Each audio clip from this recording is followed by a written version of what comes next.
ഞാൻ കാണിക്കാൻ ആഗ്രഹിക്കുന്ന മറ്റൊരു കാര്യം, ആദമിനെയും ഹവ്വയെയും ആക്രമിക്കാനായിട്ട് പിശാച് വന്നതെങ്ങനെയെന്ന കാര്യമാണ്. ഇയ്യോബിനെ പോലെ ജഡീകമായിട്ടായിരുന്നില്ലത്. ഇയ്യോബിന് വളരെ മുമ്പ് ജീവിച്ച മനുഷ്യരായിരുന്നു ഇവർ. എങ്ങനെയാണ് പിശാച് വന്നത്?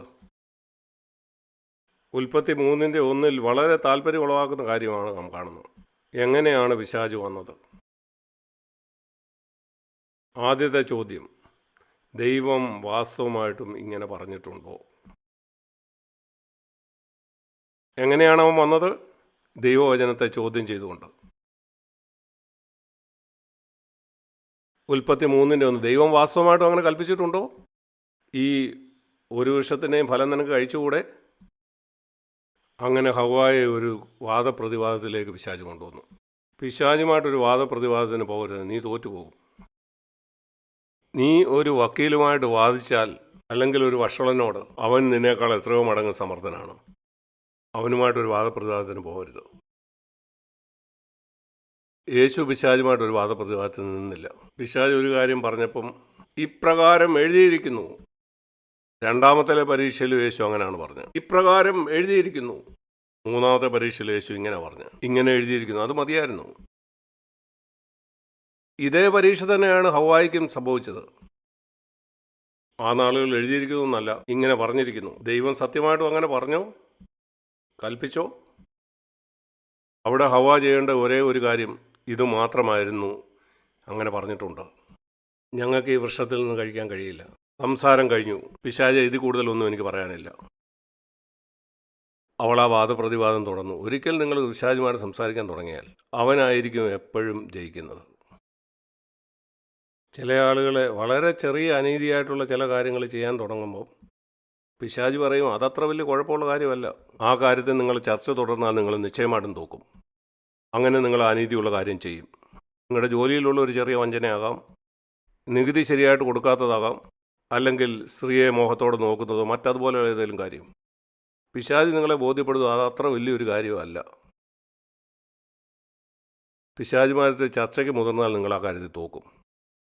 ഇന്നും ദൈവം സൃഷ്ടിച്ച ഏറ്റവും ബുദ്ധിയുള്ള ജീവിയാണവൻ. സൃഷ്ടിച്ചിട്ടുള്ള എല്ലാത്തിലും ഏറ്റവും അധികം കൂർമ്മ ബുദ്ധിയുള്ളവനാണവൻ. അവനുമായിട്ട് നിങ്ങൾ ചർച്ചയിൽ ഏർപ്പെടരുത്. ഇങ്ങനെ എഴുതിയിരിക്കുന്നു എന്ന് പറയുന്നത് മാത്രമാണ് അവനെ ജയിക്കാനുള്ള ഒരേ ഒരു വഴി. ആ ദൈവവചനത്തോട് ഒട്ടി നിൽക്കുക. അങ്ങനെയെങ്കിൽ യേശു ജയിച്ചതുപോലെ നിങ്ങളും ജയിക്കും. ഇവിടെ ഹവ്വ പിശാചിനോട് വാദപ്രതിവാദത്തിൽ ഏർപ്പെട്ടതുകൊണ്ടാണ് അവൾ പാപം ചെയ്തത്. തുടർന്ന് വായിക്കുമ്പോൾ നമുക്ക് കാണാൻ കഴിയും, ഇതിൻ്റെ പരിണിത ഫലം ഇതായിരുന്നു. ഈ മനോഹരമായ ഫലം നീ കണ്ടോ? 6-ാം വാക്യത്തിൽ, വൃക്ഷഫലം തിന്മാൻ നല്ലതും കാണുവാൻ ഭംഗിയുള്ളതും എന്ന് സ്ത്രീ കണ്ടു. സാത്താൻ ഉദ്ദേശിച്ച ഇതാണ്, നിന്റെ വായിൽ വെള്ളമൂറിക്കുന്ന ഇത്ര മനോഹരമായ ഫലം. എന്തുകൊണ്ടാണ് ഇത്ര മനോഹരമായ ഫലം കഴിക്കരുതെന്ന് ദൈവം പറയുന്നത്? ഞാൻ നിന്നോട് പറയാം. അവൻ ശരിക്കും നിന്നെ സ്നേഹിക്കുന്നില്ല. അതാണ് പിശാച് ഉദ്ദേശിച്ചത്. 5-ാം വാക്യത്തിൽ, കാരണം ദൈവത്തിനറിയാം നീ ഈ ഫലം പറിച്ചു നിന്നാൽ നീ ദൈവത്തെ പോലെ ആകുമെന്ന്. നീ അവനെ പോലെ ആകുന്നതിൽ അവന് താല്പര്യമില്ല. അതാണ് ആ രണ്ടാമത്തെ കാര്യം. ദൈവവചനത്തെപ്പറ്റി സംശയം ഉളവാക്കുക, അതേപ്പറ്റി ഒരു ചർച്ചയിലേക്ക് കൊണ്ടുവരിക. അങ്ങനെ ദൈവത്തിൻ്റെ സ്നേഹത്തെപ്പറ്റി സംശയം ഉളവാക്കുക. എന്തെങ്കിലും ഒരു കാര്യം നിങ്ങളുടെ ജീവിതത്തിൽ സംഭവിക്കുമ്പം അതിലൂടെ ദൈവത്തിൻ്റെ സ്നേഹത്തെ നിങ്ങൾ സംശയിക്കാനിടയായാൽ, ഞാൻ നിങ്ങളോട് പറയട്ടെ, അവന് കാല് വയ്ക്കാൻ ഒരിടം കിട്ടി. കുറേശ്ശെയായി അവൻ ആ ഡോറ് മുഴുവൻ തുറന്നകത്ത് വരും. പിശാചിന് കാല് വയ്ക്കാൻ ഇടം കൊടുക്കുന്നതിന് മുമ്പ് അവനെ തടയണമെങ്കിൽ ഇങ്ങനെ എഴുതിയിരിക്കുന്നത് അവനോട് പറയുക. ദൈവം നിങ്ങളെ സ്നേഹിക്കുന്നില്ലെന്ന് പറയുവാൻ അവൻ നിങ്ങളെ പരീക്ഷിക്കുമ്പോൾ അവനെ ശാസിച്ചുകൊണ്ട് പറയാം, ദൈവം എന്നെ സ്നേഹിക്കുന്നു. എന്നെ സ്നേഹിച്ചുകൊണ്ടാണ് അവൻ്റെ ഏകപുത്രനെ എനിക്ക് തന്നത്. നിനക്കെങ്ങനെ പറയാം എന്നെ അവൻ സ്നേഹിക്കുന്നില്ലെന്ന്? എന്തുകൊണ്ടാണ് നിൻ്റെ കുഞ്ഞ് രോഗിയാകാൻ അവൻ സമ്മതിച്ചത്? എനിക്കറിയില്ല. എന്നാൽ എനിക്ക് വേണ്ടി യേശു മരിച്ചു, അതെനിക്കറിയാം. എന്തുകൊണ്ടാണ് നിൻ്റെ കുഞ്ഞ് മരിച്ചത്? ദൈവത്തിന് തടയാമായിരുന്നില്ലേ? എനിക്കറിയില്ല. എനിക്കറിയാം ദൈവം എന്നെ സ്നേഹിക്കുന്നെന്ന്. കാൽവറി ക്രൂശിൽ അത് എന്നേക്കുമായിട്ട് തെളിയിക്കപ്പെട്ടിരിക്കുന്ന കാര്യമാണ്. അവൻ എനിക്കായിട്ട് ആ ക്രൂശ് മരിച്ചപ്പോൾ. പിശാചിനെ എതിർക്കാനായിട്ട് ഇത് അറിയേണ്ട വളരെ പ്രധാനപ്പെട്ട കാര്യമാണ്. ദൈവത്തിൻ്റെ സ്നേഹത്തെപ്പറ്റി എനിക്ക് ദൈവം തന്ന വെളിപാട് ഞാൻ നിങ്ങളോട് പറയാം. അനേക വർഷത്തിന് മുമ്പ് ഞാൻ ദൈവത്തെ അന്വേഷിച്ചുകൊണ്ടിരിക്കുകയായിരുന്നു. ഞാനിത് പറയുന്നത് നിങ്ങളിൽ പലരും കേട്ടിട്ടുണ്ടായിരിക്കും. കാരണം ഞാൻ പല പ്രാവശ്യം ഇത് പറഞ്ഞിട്ടുണ്ട്. കേട്ടിട്ടില്ലാത്തവർക്ക് കൊണ്ട് ഞാൻ പറയുകയാണ്. വളരെ വർഷങ്ങൾക്ക് മുമ്പ്, 40 കൊല്ലത്തോളം മുമ്പ്, ഈ കാര്യം മനസ്സിലാക്കാനാണ് ഞാൻ ദൈവത്തെ അന്വേഷിച്ചത്. ഗതസമനയിൽ ഈ പാനപാത്രം കഴിയുമെങ്കിൽ നീക്കണമേ എന്നങ്ങ് പറഞ്ഞത് എന്ത് കാര്യത്തെപ്പറ്റിയാണ്? കഴിയുമെങ്കിൽ ഈ പാനപാത്രം എങ്കിൽ നിന്ന് നീക്കണമേ എന്ന് ഏത് പാനപാത്രത്തെക്കുറിച്ചാണ് പറഞ്ഞത്? തൻ്റെ പിതാവിൻ്റെ ഇഷ്ടം ചെയ്യാൻ ഒരിക്കലും മടിയില്ലാഞ്ഞ ഒരാളായിരുന്നു യേശു. ഒരിക്കലും ഇല്ല. അത് എത്ര വേദനാജനകമാണെങ്കിലും. ഭക്ഷണമില്ലാതെ 40 ദിവസം ഇരിക്കേണ്ടി വന്നിട്ടും അവൻ ആ കല്ലുകളെ അപ്പമാക്കിയില്ല. അതിനു വേണ്ടി പിതാവ് കൽപ്പിക്കാൻ അത്രമാത്രം അനുസരണമായിരുന്നു അവന്. ആ കല്ലുകളെ അപ്പമാക്കാനുള്ള കഴിവ് അവനുണ്ടായിരുന്നെങ്കിൽ അവനത് ചെയ്തില്ല. കാരണം പിതാവിൻ്റെ വായിൽ നിന്ന് അവനത് കേട്ടില്ല. ഗതസമനയിൽ വെച്ച് ആ പാനപാത്രം കുടിക്കാൻ എന്തുകൊണ്ടാണ് അവൻ മടി കാണിച്ചത്? ആ പാനപാത്രം ജഡീക മരണമല്ല. 1000 പ്രാവശ്യം ക്രൂശിൽ മരിക്കാനായിട്ട് യേശു തയ്യാറായിരുന്നു. കാരണം അവൻ നമ്മെ സ്നേഹിച്ചു. എന്നാൽ ഇവിടെ എന്തോ കാര്യം അവന് വേണ്ടായിരുന്നു. അതവൻ ക്രൂശിനോടടുത്ത് വന്ന സമയത്ത് ആ ഗതസമന തോട്ടത്തിൽ വെച്ച് അവന് മനസ്സിലായി, ഏതാണ്ട് 3 മണിക്കൂർ എൻ്റെ പിതാവിനാൽ ഞാൻ ഉപേക്ഷിക്കപ്പെടും. ആ നിത്യകാലമുള്ള ആ വേർപാട് ഞാൻ 3 മണിക്കൂർ കൊണ്ട് അനുഭവിക്കാൻ പോവുകയാണ്. എൻ്റെ പിതാവിനാൽ കൈവിടപ്പെടുന്നത് ഞാൻ അനുഭവിക്കാനായിട്ട് പോവുകയാണ്. ആ പാനപാത്രമാണ് അവൻ കുടിക്കാൻ ആഗ്രഹിക്കാഞ്ഞത്. നിത്യത മുഴുവനും ഞാൻ എൻ്റെ പിതാവിനോടുള്ള കൂട്ടായ്മയിലായിരുന്നു. ഒരു സെക്കൻഡിലേക്ക് പോലും ഒരിക്കലും ആ കൂട്ടായ്മ മുറിഞ്ഞിട്ടില്ല. അത് മുറിയാൻ ഞാൻ ആഗ്രഹിക്കുന്നില്ല. നമ്മളത് വേണ്ടവണ്ണം വിലമതിക്കുന്നില്ല. നമ്മുടെ ആരോഗ്യം നമുക്ക് വിലയുള്ളതാണ്. പിതാവിനോടുള്ള കൂട്ടായ്മയേക്കാൾ എത്രയോ അധികം. ഞാൻ പറയട്ടെ, മിക്ക ക്രിസ്ത്യാനികളും, മിക്കവാറും എല്ലാവരും തന്നെ തങ്ങളുടെ ശാരീരിക ആരോഗ്യത്തെക്കാൾ ദൈവത്തോടുള്ള കൂട്ടായ്മ എത്രയോ കുറച്ച് വിലമതിക്കുന്നവരാണ്. അവരുടെ ശരീരത്തിന് എന്തെങ്കിലും പ്രശ്നമുണ്ടെങ്കിൽ പെട്ടെന്ന് തന്നെ അതിനെന്തെങ്കിലും ഒരു പരിഹാരം കാണും. കയ്യിലുണ്ടാകുന്ന ഒരു ചെറിയ മുറിവ് പോലും. എന്നാൽ പിതാവിനോടുള്ള ബന്ധം മുറിയുന്നത് അതൊരു വലിയ കാര്യമായിട്ട് അവർക്ക് തോന്നുന്നില്ല. ഒരു സ്ത്രീയെ മോഹത്തോടെ ഒരു പ്രാവശ്യം നോക്കിയാൽ ദൈവത്തോടുള്ള ബന്ധം നിങ്ങളുടെ മുറിയും. എത്ര പേരത് ഗൗരവത്തിലെടുക്കുന്നു? മറ്റൊരാളോടുള്ള ഒരു മോശം മനോഭാവം ദൈവത്തോടുള്ള കൂട്ടായ്മ മുറിക്കും. എത്ര പേരത് ഗൗരവത്തിലെടുക്കുന്നു? ഒരു മനുഷ്യനോട് ഇതുവരെയും നിങ്ങൾ ക്ഷമിച്ചിട്ടില്ലെങ്കിൽ നിത്യകാലം ദൈവവുമായിട്ടുള്ള കൂട്ടായ്മ അത് മുറിക്കും. ആരായത് ഗൗരവത്തിലെടുക്കുന്നു? വർഷങ്ങളായിട്ട് ക്ഷമിക്കാതിരിക്കുന്ന വിശ്വാസികളെ എനിക്കറിയാം. അവർ പോയി അപ്പം നുറുക്കും, അവർ പറയും ഞങ്ങൾ വിശ്വാസികളാണ്, പാട്ടുപാടും. എന്നാൽ ആളുകളോട് ക്ഷമിക്കുന്നില്ല.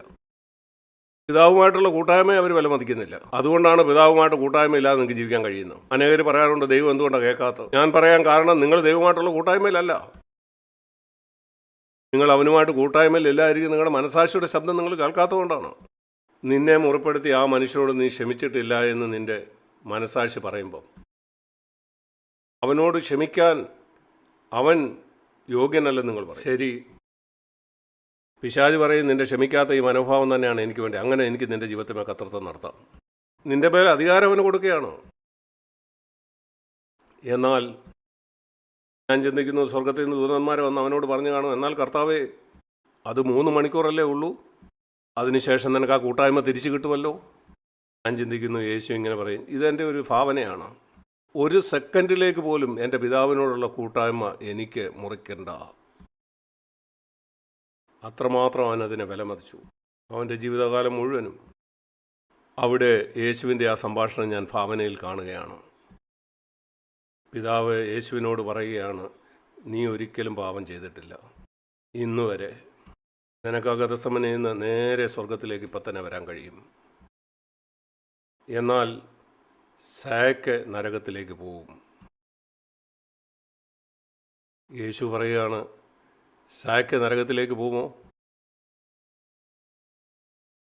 ശരി പിതാവേ, ഞാൻ ക്രൂശിലേക്ക് പോകാം.